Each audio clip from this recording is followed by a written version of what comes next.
بسم اللہ الرحمن الرحیم۔ يا إلهي أنت ربي ذو الجلال والإكرام۔ وہ ایک درویش صورت انسان تھا، لباس سے بھی درویش ہی لگتا تھا، سلیقے سے تراشی ہوئی داڑھی اور چہرے کے نور سے عالم فاضل لگتا تھا۔ ایک پختہ مکان کے دروازے میں داخل ہوتے رک گیا۔ اسے 4 لمبے تڑنگے عسکری آتے نظر آئے، جن کا لباس بتا رہا تھا کہ مسلمان ہیں اور اجنبی۔ وہ ملتان کے تو لگتے ہی نہ تھے، وہ ہندوستان کے کسی خطے کے بھی نہیں تھے۔ درویش ان کے راستے میں رک گیا۔ غزنی؟ درویش نے مسکرا کر کہا۔ چاروں رک گئے اور مسکرانے لگے۔ کیا آپ لوگ تھوڑی سی دیر کے لیے میرے گھر میں آنا پسند کریں گے؟ درویش نے فارسی زبان میں کہا۔ مجھے میزبانی کا شرف بخشیں۔ اپنی زبان سن کر چاروں درویش کے ساتھ اندر چلے گئے۔ خاطر تواضع کے دوران محافظوں نے درویش کو بتایا کہ وہ سالار عاصم عمر کے ساتھ آئے ہیں، جو داؤد بن نصر کے لیے سلطان محمود کا پیغام لائے ہیں۔ عاصم عمر اس وقت کہاں ہے؟ درویش نے پوچھا۔ ہم نے انہیں شاہی بھگی پر سیر کو جاتے دیکھا تھا، ایک محافظ نے جواب دیا۔ میں عاصم عمر سے ملنا چاہتا تھا، درویش نے کہا، لیکن مجھے بتایا گیا ہے کہ وہ شاید اپنے محافظوں سے بھی نہیں مل سکے گا۔ کیوں؟ ایک محافظ نے حیران ہو کر پوچھا۔ یہاں ایسا خطرہ تو نہیں کہ اسے قید میں ڈال دیا گیا ہو؟ راجہ جے پال نے ایک بار ہمارے 2 ایلچیوں اور ان کے محافظوں کو لاہور میں قید میں ڈال دیا تھا۔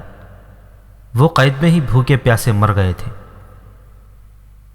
وہ قید اچھی ہے جس میں انسان اذیت اور بھوک سے مر جاتا ہے، درویش نے کہا، مگر جن زنجیروں میں آپ کے سالار عاصم عمر کو باندھ لیا گیا ہے وہ بہت بری ہے۔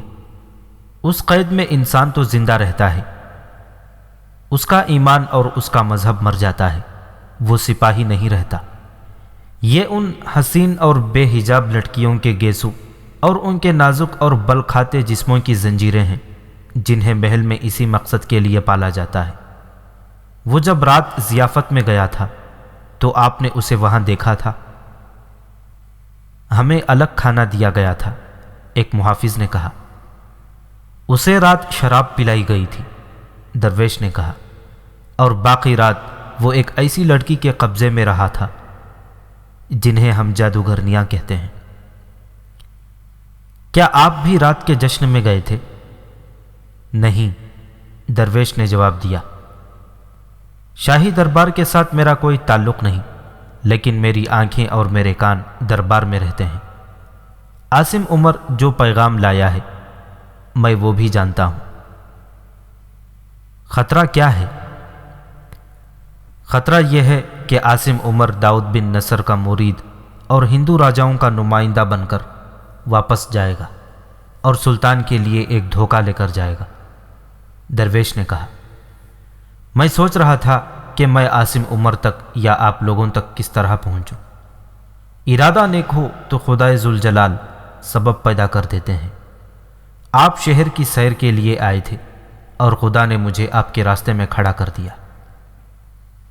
ہمیں بتایا گیا تھا کہ ملتان اسلامی ریاست ہے، ایک محافظ نے کہا، اور داؤد بن نصر مسلمان ہونے کی وجہ سے سلطان سبکتگین کے دور سے ہمارا دوست چلا آ رہا ہے۔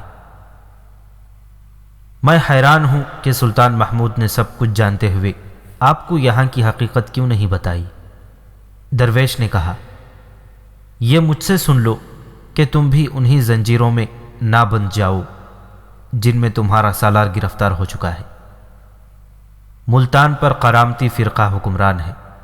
یہ لوگ اپنے آپ کو مسلمان کہتے ہیں، لیکن ان کے عقیدے اسلام کے منافی ہیں۔ مثلاً یہ کہ نیکی اور بدی، جزا اور سزا محض ڈھکوسلے ہیں۔ انسان کو خدا نے عیش و عشرت کے لیے پیدا کیا ہے۔ ان کے ہاں حرام اور حلال میں کوئی فرق نہیں۔ اس کے باوجود یہ فرقہ اپنے آپ کو مسلمان کہتا ہے۔ اس فرقے کے دو بانی تھے، ایک عبداللہ اور دوسرا میمون۔ انہوں نے 3 صدی ہجری کی ابتدا میں کہیں عرب میں اس کی بنیاد رکھی تھی، مگر اس فتنے کے اصل بانی عیسائی مبلغ تھے اور انہیں یہودیوں کی بھی مدد حاصل تھی۔ بعض مورخوں نے اسے ایرانی فرقہ کہا ہے۔ اسی سے آپ سمجھ سکتے ہیں کہ یہ فرقہ کیوں پیدا کیا گیا تھا، اسلام کی روح کو مسخ کرنے کے لیے۔ اسلام آدھی دنیا میں پھیل چکا تھا، لوگ جو سچے مذہب کی تلاش میں تھے اسلام قبول کر رہے تھے۔ اسلام کا نور بحر روم کے دوسرے کنارے سے بھی دور آگے کفرستان میں چلا گیا تھا۔ عیسائی مبلغوں اور یہودی فتنہ پروازوں نے اس اصول پر عمل کیا کہ کسی مذہبی نظریے کو تلوار سے نہیں کاٹا جا سکتا۔ اس نظریے کے پیروکاروں کے قتل عام سے نظریہ ختم نہیں ہو سکتا۔ اگر نظریہ برحق ہو تو یہ ہمیشہ زندہ رہتا ہے۔ مذہبی نظریے کو تباہ کرنے کے لیے اس میں ملاوٹ کرنا ضروری ہوتا ہے، اور دوسرا طریقہ یہ ہے کہ اس کے قائدین اور پیروکاروں کے ذہنوں پر قبضہ کیا جائے۔ اس کا ایک ہی طریقہ ہے کہ ان میں ذہنی عیاشی اور لذت پرستی پیدا کی جائے۔ انسان کی سب سے بڑی کمزوری جنسی جذبہ ہے۔ یہ جذبہ خدا کی نگاہ میں مقدس ہے، کیونکہ اسی سے انسان پیدا ہوتا ہے، مگر یہی انسان کی سب سے بڑی کمزوری ہے، کیونکہ اس کے ساتھ لذت اور فرار وابستہ ہے۔ ہمارے دشمنوں نے اسلام کو جب بھی نقصان پہنچایا ہے، ہماری قوم کے اسی جذبے کو مشتعل کرنے کے سامان مہیا کیے ہیں، جن میں دولت اور عورت سر فہرست ہیں۔ عیسائیوں اور یہودیوں نے عبداللہ اور میمون کو زر و جواہرات اور اپنی دلکش بیٹیوں کے ذریعے اپنا غلام بنا لیا اور ان کے ہاتھوں کرامتی فرقے کی بنیاد رکھوائی اور اسے سچا اسلام کہا۔ بظاہر مذہب پر حملہ نہ کیا، مذہب کے اصولوں میں رد و بدل کر کے کہا گیا کہ اصل اصول یہ تھے جنہیں دوسرے فرقے بدلتے رہتے ہیں۔ اس فرقے نے مسلمان عورتوں کو بے حجابی کی اجازت دی اور مردوں سے کہا کہ کوئی بھی حرکت گناہ نہیں، جہنم اور جنت عالموں کے ذہن کی تخلیق ہے، انسان کا حق ہے کہ وہ اسی دنیا کو اپنے لیے جنت بنا لے۔ انسان کی یہ فطری کمزوری ہے کہ نیکی کی طرف آہستہ آہستہ بڑھتا اور کبھی پیچھے بھی ہٹ آتا ہے، لیکن بدی کی طرف لپکتا ہے۔ کرامتی فرقہ پھیلنے پھولنے لگا۔ تھوڑی سی مدت میں اس کی طاقت اتنی بڑھ گئی کہ انہوں نے 290 ہجری میں شام کے مسلمانوں کو پہلے ذہنی پھر جسمانی طور پر تباہ کیا، پھر باقاعدہ حملہ کر کے ان کے گھر تباہ کر دیے اور قتل عام بھی کیا۔ 311 ہجری میں انہوں نے 2 شہروں کوفہ اور بصرہ کو لوٹا اور یہ شہر اجاڑ دیے۔ اس کے بعد انہوں نے ابو طاہر نام کے ایک آدمی کو، جو مشہور بدکار تھا، خلافت کی گدی پر بٹھا دیا اور مکہ معظمہ پر قبضہ کر لیا۔ کرامتیوں نے اسی پر اکتفا نہ کی، خانہ کعبہ سے حجر اسود بصرہ کو اٹھا لے گئے۔ یہ تاریخی پتھر 20 سال تک ان کے قبضے میں رہا۔ خدا نے انہیں جو ڈھیل دے رکھی تھی وہ روک لی، اور ان پر ہلاکو خان کی شکل میں ایسا عذاب الہی نازل ہوا کہ ان کی زیادہ تر تعداد ماری گئی، اور اس فرقے کے جو لوگ بچ نکلے وہ ایران چلے گئے۔ وہاں ان پر خدا نے زمین تنگ کر دی، تو وہ ہندوستان کے ان علاقوں میں آ گئے جہاں آج آپ انہیں دیکھ رہے ہیں۔ داؤد بن نصر کے دادا احمد خان کرامتی نے ملتان کو تباہ کر دیا تھا، اسے پھر سے آباد کیا اور اس طرح اپنی دہشت پھیلا کر اپنے فرقے کی تبلیغ شروع کر دی۔ وہ کہتے تھے کہ ہم اپنے ساتھ اصل اسلام لائے ہیں۔ آہستہ آہستہ یہ ریاست جو مسلمانوں کی ریاست تھی اور محمد بن قاسم کی آخری یادگار، کرامتیوں کا مرکز اور اڈہ بن گئی۔ انہوں نے یہاں بدی اور عیش و عشرت رائج کی اور اسے اسلام کہا۔ موجودہ حکمران داؤد بن نصر کے باپ نے ہندو راجاؤں اور مہاراجوں کے ساتھ گٹھ جوڑ کر لیا۔ پہلے اس فرقے کو عیسائی اور یہودی مدد دیتے تھے، اب ہندو اس کی پشت پناہی کرنے لگے ہیں۔ میں نے آپ کو کرامتیوں کی تاریخ اس لیے سنائی ہے کہ آپ کو معلوم ہو جائے کہ آپ ایک زہریلے سانپ سے مدد مانگنے آئے ہیں، اگر اس نے مدد کا وعدہ کیا تو یہ دھوکہ ہوگا۔ آپ کو کیسے پتہ چلا ہے کہ سالار عاصم عمر کیا پیغام لائے ہیں؟ ایک محافظ نے پوچھا۔ اور آپ کو یہ کس طرح معلوم ہوا ہے کہ انہیں رات شراب پلائی گئی ہے؟ کیا آپ غزنی کے جاسوس ہیں؟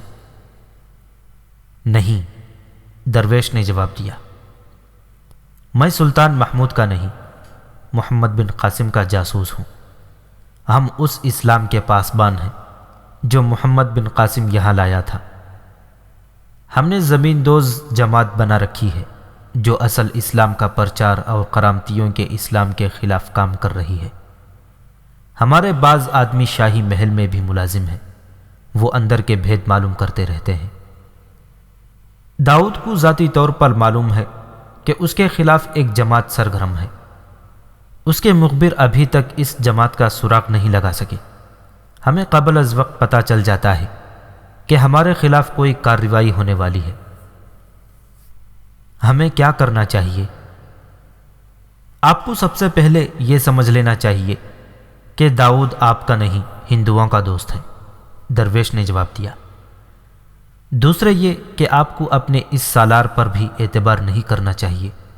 یہ اگر واپس جا کر سلطان کو کوئی جواب دے تو آپ سلطان کو یہ بتائیں کہ داؤد پر بھروسہ نہ کریں، اور اگر آپ کا سلطان ہندو ریاستوں پر فوج کشی کرنے کا ارادہ کرے تو سب سے پہلے ملتان آئے اور ان کرامتیوں کو ختم کرے۔ میں آپ کو یہ بھی بتا دوں کہ مسلمان ہو کر اسلام کے ساتھ کھیلنے والی قوم کبھی زندہ نہیں رہ سکتی۔ اس فرقے کو بھی تباہ ہونا ہے۔ داؤد بن نصر اسلام کا جھانسا دے کر مسلمانوں پر حکومت کر رہا ہے۔ تباہی اس کے مقدر میں لکھ دی گئی ہے۔ ہمیں پہلے یہ دیکھنا ہوگا کہ سالار عاصم عمر کیا کرتے ہیں، ایک محافظ نے کہا۔ ہو سکتا ہے وہ داؤد بن نصر کے دھوکے میں نہ آئیں۔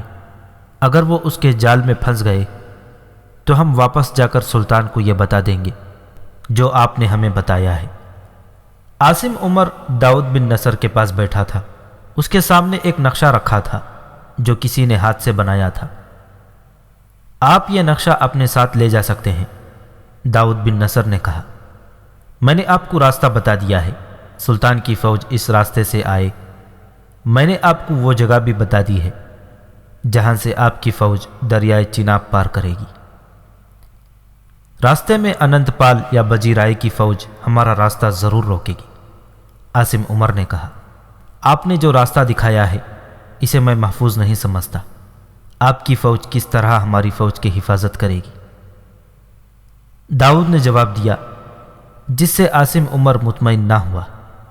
وہ داؤد کی باتوں اور اس کے وعدوں کو فن حرب و ضرب کی کسوٹی پر پرکھ رہا تھا۔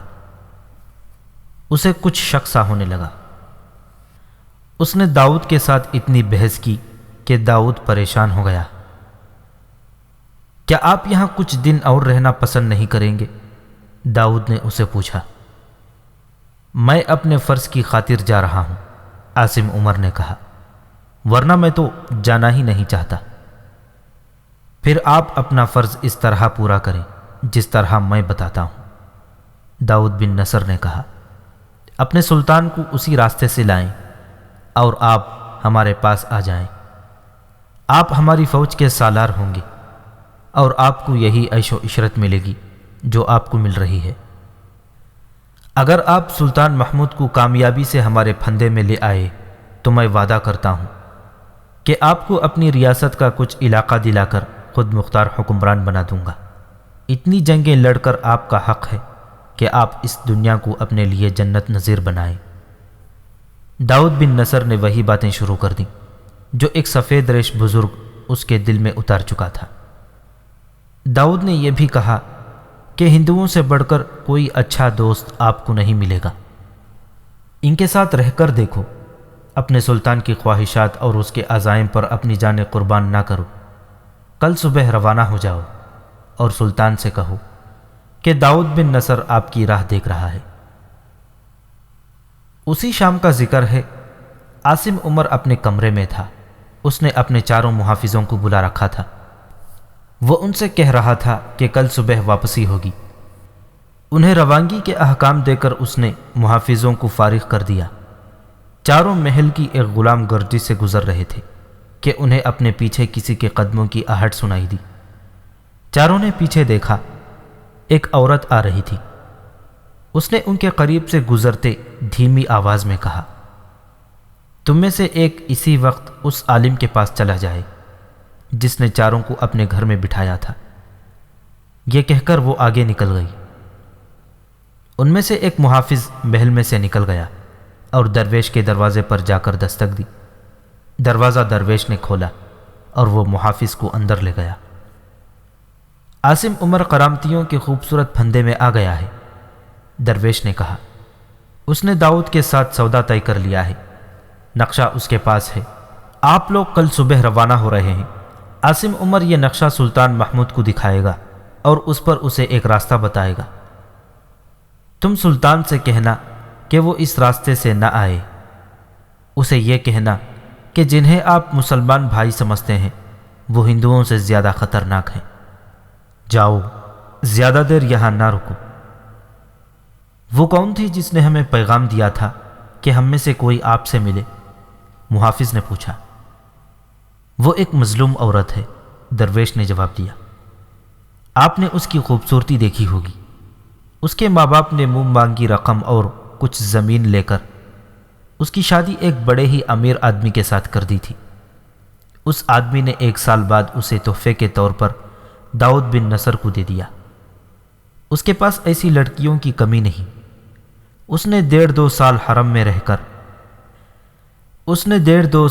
میں رہ کر اسے شاہی دربار کی ملازمت دے دی۔ یہ میری بیٹی کی سہیلی تھی، کبھی کبھی گھر آیا کرتی تھی اور میری بیٹی سے بھی ملتی تھی۔ پہلے بہت روتی تھی۔ میرے کہنے پر میری بیٹی نے اسے کہا کہ وہ اس خوبصورت جہنم میں رہ کر اسلام کے لیے بہت کچھ کر سکتی ہے۔ چنانچہ وہ مجھے محل کے اندر کی خبریں دیتی رہتی ہے۔ آج جب داؤد بن نصر آپ کے سالار عاصم عمر کو اپنے پھندے میں پھانس کر اسے بتا رہا تھا کہ وہ سلطان محمود کو فلاں راستے سے لائے، اس وقت یہ عورت ان دونوں کو شراب اور شربت پیش کر رہی تھی۔ اس نے دونوں کی باتیں سنی تو وہ میرے گھر آ گئی اور ساری بات سنا گئی۔ اب یہ ذمہ داری آپ پر عائد ہوتی ہے کہ سلطان سے منوا لو کہ عاصم عمر اسے دھوکہ دے رہا ہے، اور آپ جو کہہ رہے ہیں یہ صحیح ہے۔ یہ عورت آپ کے پاس آتی رہتی ہے، محافظ نے کہا۔ اسے محل سے نکلنے کی اجازت مل جاتی ہے۔ آپ نے کبھی یہ نہ سوچا کہ اسے کہیں غائب کر دیں؟ کوئی مسلمان اسے ساتھ لے کر کہیں اور چلا جائے اور اس کے ساتھ شادی کر لے۔ کئی بار سوچا ہے، درویش نے جواب دیا، لیکن ایسا مسلمان نہیں ملتا جو اسے لے کر کہیں چلا جائے۔ آج اس نے مجھے کہا تھا کہ اگر آپ لوگ پسند کریں اور ہمت کریں تو اسے اپنے ساتھ غزنی لے جائیں۔ اگر اس کے ساتھ کسی نے شادی نہ کی تو وہ باقی عمر کسی مزار پر گزار دے گی یا کسی عالم یا ولی کی خدمت کرے گی۔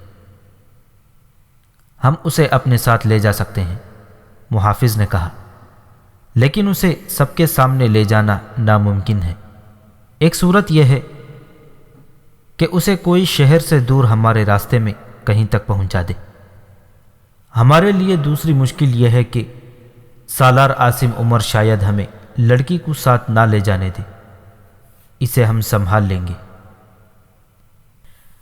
اگلے روز طلوع آفتاب سے بہت پہلے سالار عاصم عمر اپنے چاروں محافظوں کے ساتھ روانہ ہوا۔ ان کے ساتھ اب ایک اونٹ بھی تھا جو داؤد بن نصر کے دیے ہوئے تحفوں سے لدا ہوا تھا۔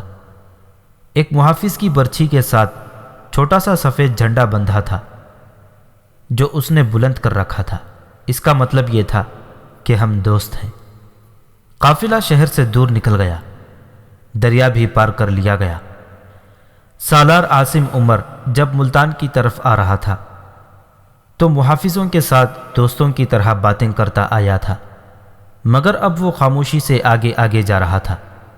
اس کی گردن بادشاہوں کی طرح تنی ہوئی تھی۔ وہ محافظوں کے ساتھ کوئی بات کرتا بھی تھا تو یہ کوئی حکم ہوتا تھا، یا کوئی ہدایت۔ سورج غروب ہونے کو تھا جب یہ لوگ ایک جنگل سے گزر رہے تھے۔ ایک محافظ نے اپنے ساتھیوں کو ایک طرف اشارہ کیا۔ سب نے دیکھا، گھنی جھاڑیوں میں 4 آنکھیں اور 2 چہروں کے ذرا ذرا سے حصے نظر آ رہے تھے۔ عاصم عمر آگے نکل گیا تھا۔ محافظوں نے آنکھوں ہی آنکھوں میں اس منصوبے پر عمل کرنے کا فیصلہ کر لیا جو انہوں نے گزشتہ رات تیار کر لیا تھا۔ اس کے مطابق ایک محافظ نے اپنا گھوڑا روک لیا اور گھوڑے کو آہستہ آہستہ گھنی جھاڑیوں اور اونچی گھاس میں لے گیا۔ وہی جوان عورت جس نے انہیں درویش کے گھر جانے کا پیغام دیا تھا اس کے سامنے آ کھڑی ہوئی۔ اس کے ساتھ ایک آدمی بھی تھا۔ اس نے عورت اس محافظ کے حوالے کی اور خاموشی سے چلا گیا۔ محافظ عورت کو ساتھ لیے وہیں چھپ کر بیٹھ گیا۔ وہ دونوں سوائے مسکرانے کے ایک دوسرے کی زبان نہیں سمجھتے تھے۔ عورت اسے اشاروں کی زبان میں کہہ رہی تھی کہ چلیں، مگر محافظ اسے بیٹھے اور چھپے رہنے کا اشارہ کر رہا تھا۔ سورج غروب ہو گیا۔ عاصم عمر نے پڑاؤ کا حکم دیا۔ ایک محافظ غائب تھا۔ اس نے دوسروں سے پوچھا تو تینوں محافظ حیران بھی ہوئے اور کھسیانے بھی۔ انہوں نے بتایا کہ وہ پیچھے پیچھے آ رہا تھا اور اب انہیں پتہ چلا ہے کہ وہ ہمارے ساتھ نہیں ہے۔ عاصم عمر آگ بگولا ہو گیا، تینوں پر خوب برسا۔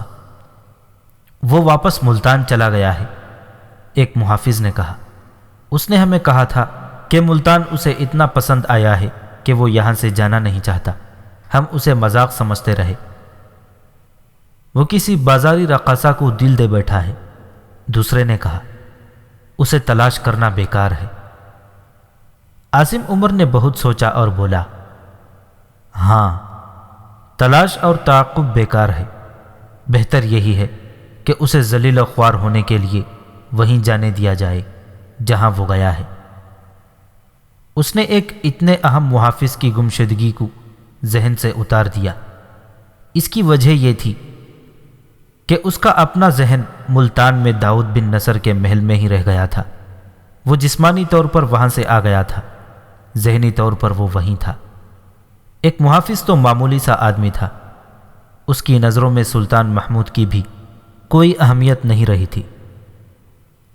یہ تو اس کے وہم و گمان میں بھی نہیں آ سکتا تھا کہ وہ جب اپنے 3 محافظوں کے ساتھ سویا ہوا ہوگا، اس کا گمشدہ محافظ ایک عورت کے ساتھ دور آگے جا چکا ہوگا۔ سلطان محمود غزنوی پشاور میں اپنے ایلچی سالار عاصم کا انتظار بے تابی سے کر رہا تھا۔ دن پہ دن گزرتے جا رہے تھے۔ سلطان محمود نے کئی بار اس خطرے کا اظہار کیا کہ عاصم عمر اپنے محافظوں سمیت مارا گیا ہے یا ہندوؤں کے کسی قید خانے میں پہنچا دیا گیا ہوگا۔ اس نے اپنے سالاروں سے کہہ دیا تھا کہ عاصم عمر اور اس کے محافظوں کو ہندوؤں نے قید میں ڈالا تو وہ ان کی ریاستوں کی اینٹ سے اینٹ بجا دے گا اور وہاں اسی ہندو کو زندہ رہنے دے گا جو اسلام قبول کر لے گا۔ ایک روز اسے اطلاع دی گئی کہ سالار عاصم عمر کا ایک محافظ ہندوستان کی بڑی حسین خوبصورت عورت کے ساتھ آیا ہے اور سفر، بھوک پیاس، شب و بیداریوں اور گرد کی وجہ سے حالت بہت بری ہے۔ انہیں فوراً اندر بھیجو۔ سلطان محمود نے گھبرا کر کہا، کوئی حادثہ ہو گیا ہے۔ محافظ اندر آیا تو اس کا منہ کھلا ہوا تھا، آنکھیں اندر کو دھس گئی تھی اور اس کی سانسیں اکھڑی ہوئی تھی۔ عورت کی حالت بھی ایسی ہی تھی۔ سلطان محمود کے حکم پر دونوں کو پانی پلایا گیا۔ سلطان عالی مقام محافظ نے کہا، ہم راستے میں ذرا سی دیر اس لیے رکتے تھے کہ گھوڑا آرام کرے۔ ہمیں آپ کے حضور سالار عاصم عمر سے پہلے پہنچنا تھا۔ وہ شاید ابھی نہیں پہنچا۔ وہ آپ کے پیغام کا جواب لا رہا ہے جو سراسر فریب ہے۔ ملتان کا حکمران داؤد بن نصر ہندوؤں سے بڑھ کر آپ کا دشمن ہے۔ بجی رائے اور انند پال نے اسے اپنا اتحادی بنا رکھا ہے۔ انہوں نے آپ کو مروانے اور ہماری فوج سے ہتھیار ڈلوانے کا کام داؤد بن نصر کے سپرد کر دیا ہے۔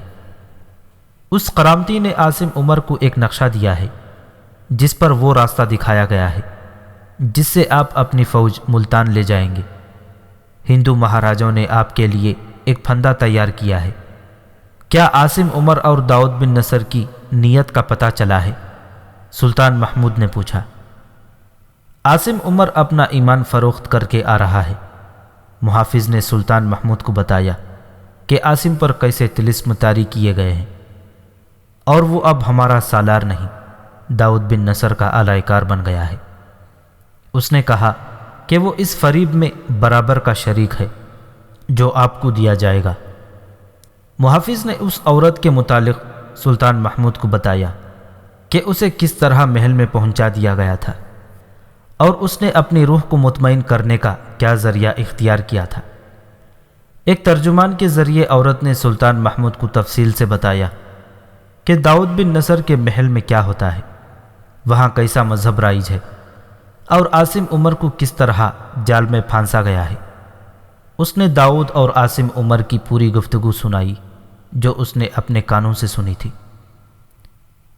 اس عورت کو زنانہ میں بھیج دیا جائے، سلطان محمود نے کہا، اور اس محافظ کو ہمارے مہمان خانے میں رکھا جائے۔ جب عاصم عمر آئے تو اسے پتہ نہ چلنے دیا جائے کہ یہ دونوں اس سے پہلے آ گئے ہیں۔ عاصم عمر 5-6 روز بعد آ گیا اور سیدھا سلطان محمود کے پاس گیا۔ اس نے سلطان محمود کو بتایا کہ داؤد بن نصر نے بیش قیمت تحفے بھیجے ہیں اور کہا ہے کہ وہ سلطان کے انتظار میں بے تاب ہو رہا ہے۔ عاصم عمر نے نقشہ سلطان محمود کے آگے رکھ کر بتایا کہ داؤد بن نصر نے ہماری فوج کے لیے یہ راستہ بتایا ہے، اس کی فوج اس راستے کے دائیں بائیں کے علاقے میں موجود ہوگی۔ عاصم عمر نے کہا کہ داؤد بن نصر ہمارا مخلص دوست ہے، میں نے اپنی فوج ملتان تک لے جانے کا راستہ دیکھ لیا ہے۔ سلطان محمود نے کہا، اب مجھے یہ بتاؤ کہ بجی رائے اور انند پال کی فوجیں کہاں کہاں ہماری فوج پر شب خون ماریں گی اور گھات کہاں کہاں لگائیں گی۔ عاصم عمر نے حیرت سے سلطان محمود کی طرف دیکھا۔ سلطان محمود نے حکم دیا، ان دونوں کو لے آؤ۔ ذرا سی دیر میں عاصم عمر کا چوتھا محافظ ایک عورت کے ساتھ اس کے سامنے کھڑا تھا۔ اس عورت کو پہچانو، سلطان محمود نے عاصم عمر سے کہا، اور یاد کرو کہ جب تم داؤد کے ساتھ اپنے ایمان کا اور میری جان کا سودا طے کر رہے تھے، یہ عورت تم دونوں کو شراب پلا رہی تھی۔ کیا اپنے گناہ کی ہر ایک تفصیل میری زبان سے سننا چاہتے ہو یا اس عورت کی زبانی؟ کیا یہ بہتر نہیں ہوگا کہ اپنی زبان سے اپنے گناہ کا اعتراف کر لو؟ عاصم عمر اٹھ کھڑا ہوا۔ ایمان فروشی اور گناہوں کے اثرات نے اس کے جسم کی طاقت سلب کر لی۔ اس کا دماغ سوچنے کے قابل نہ رہا۔ اس نے اپنی تلوار نکال لی اور بجلی کی سی تیزی سے اس کی نوک اپنے پیٹ پر رکھی۔ پیشتر اس کے کہ کوئی اس تک پہنچتا، اس نے دونوں ہاتھوں سے تلوار اتنے زور سے اپنے پیٹ میں داخل کر دی کہ اس کی نوک پیٹ سے باہر آ گئی۔ اس کی لاش شہر سے باہر پھینک دو، سلطان محمود نے کہا۔ ایمان فروشوں کو گور و کفن کا حق نہیں ملنا چاہیے۔ عاصم عمر ابھی تڑپ رہا تھا جب اسے اٹھا کر لے گئے۔ سلطان محمود نے اپنے سپہ سالار کو جو وہاں موجود تھا حکم دیا، فوج کو کوچ کے لیے تیار کرو، ہم ملتان پر حملہ کریں گے، لیکن ہمیں راستے میں کئی معرکے لڑنے پڑیں گے۔ بت پرستوں کے ساتھ ہمیں کرامتیوں کا بھی خاتمہ کرنا ہے۔